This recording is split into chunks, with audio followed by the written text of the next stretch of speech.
ગીર સોમનાથ જિલ્લાના વેરાવળ શહેરમાં આધુનિક ટેકનોલોજીનો એક અનોખો અને નોંધપાત્ર દાખલો સામે આવ્યો છે। શહેરના એક વિસ્તારમાં આવેલું આશરે 25 વર્ષ જૂનું મકાન જેકિંગ ટેકનોલોજીથી મદદથી ઊંચું કરવામાં આવી રહ્યું છે।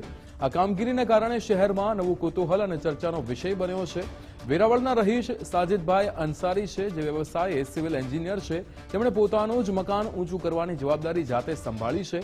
સાજિદભાઈએ જણાવ્યું કે સમય જતા રસ્તાની સપાટી ઊંચી થવાથી તેમનું મકાન રોડની સપાટી કરતાં નીચું થઈ ગયું હતું। ખાસ કરીને ચોમાસાની ઋતુ દરમિયાન મકાનમાં પાણી ઘૂસી જતું હતું, જેના કારણે ઘરના સામાનને નુકસાન થતું હતું અને લાખો રૂપિયાની નુકસાની વેઠવી પડતી હતી। દર વર્ષે ચોમાસું તેમના માટે મોટી મુશ્કેલી બની જતી હતી, ત્યારે મકાનમાં પાણી ભરાવાની સમસ્યા નિવારવા માટે અનેક પ્રયાસો કર્યા છતાં કાયમી ઉકેલ મળી રહ્યો નહોતો।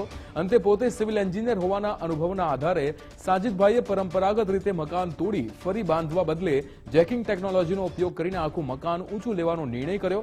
જેકિંગ ટેકનોલોજીમાં 200 જેટલા જેક, 15 જેટલા કારીગરો દ્વારા મકાન ઊંચું કરવાની કામગીરી 4 થી 5 મહિના જેટલો સમય લાગે, ત્યારે વેરાવળ શહેર માટે એક નવું માઇલસ્ટોન સાબિત થઈ રહ્યો છે અને આધુનિક ઇજનેરી કૌશલ્યનું ઉત્તમ ઉદાહરણ પૂરું પાડે છે।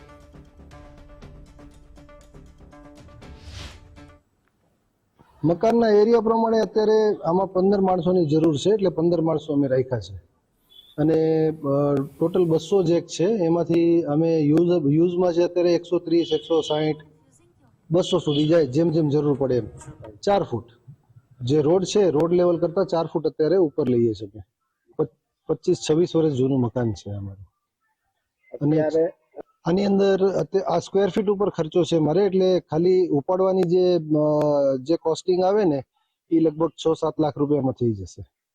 આ 2200 સ્ક્વેર ફીટનું મકાન છે, એટલે એ પ્રમાણે જે બજાર ભાવ છે એમાં બહુ વધારે આવે, એટલે લગભગ 5-6 ઘણું ખર્ચ થઈ જાય એમ।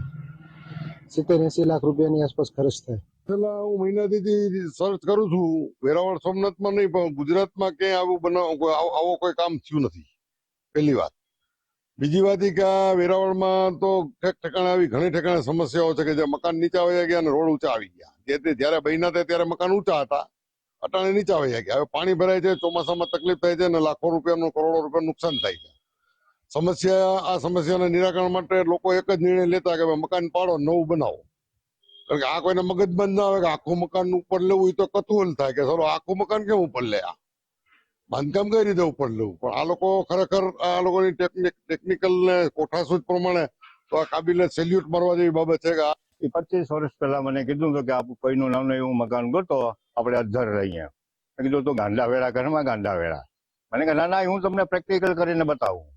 ને સમય એવો આવ્યો કે વેરાવળની પરિસ્થિતિ એવી નિર્માણ થઈ કે અહીંયા આ મકાનો ઊંચા જ હતા, પણ પાણી ભરાવા વાળી પાણીની આવક જાવકની કોઈ વ્યવસ્થા નથી, એટલે પછી અમે અમારું જ મકાન 4 ફૂટ ઊંચું લઈ લીધું, એ સાહસ કર્યું। ના તિરાડો બિરાડો નથી। હવે એ તો મકાનનો કામ કમ્પ્લીટ થયા પછી ખબર પડે કેટલો ખર્ચ આવ્યો।